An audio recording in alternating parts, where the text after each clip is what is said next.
Görüşmüyorum kimselerle, eşe dosta koydum posta, umrumda değil. Sövdüm saydım, farkındaydım ki ben iyi değilim ki sensiz, iyi değilim ki sensiz. Niye ben iyi değilim ki sensiz, iyi değilim ki sensiz.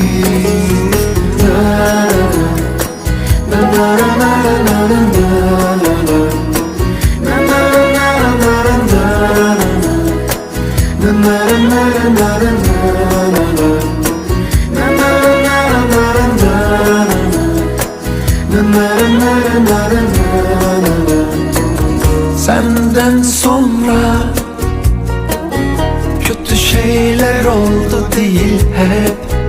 Şarkı yazdım, gezdim tozdum, bana seni hatırlatan her şeyi durdurdum, bozdum.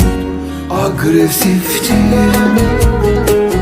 etrafımda, bana aşık kimseyi görmezdim.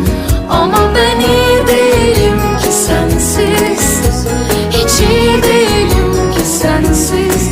Niye ben iyi değilim ki sensiz, iyi değilim ki sensiz. Yine ben iyi değilim ki sensiz, iyi değilim ki sensiz.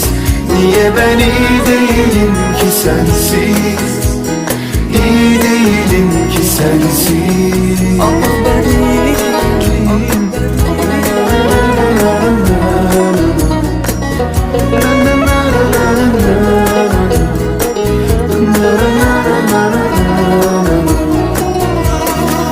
Ama ben iyi değilim.